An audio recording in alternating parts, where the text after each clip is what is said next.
Well, I just finished putting the third coat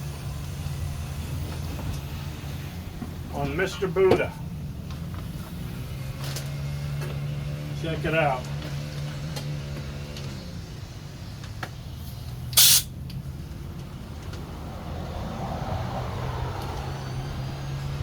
I don't know if you can tell from there, but it's got a shine like you wouldn't believe.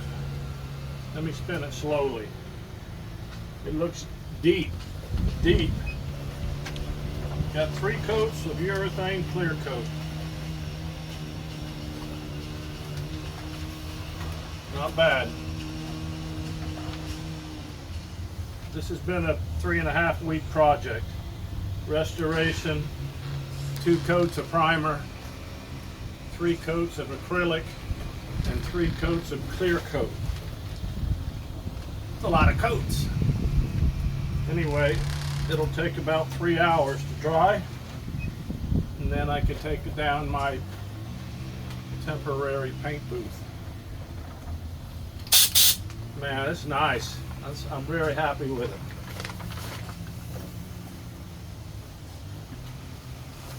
You know what they say, with no drips, no runs, no errors.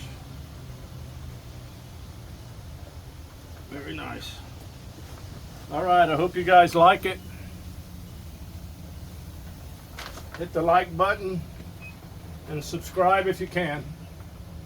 This is Buddha and Roy signing out. Bye.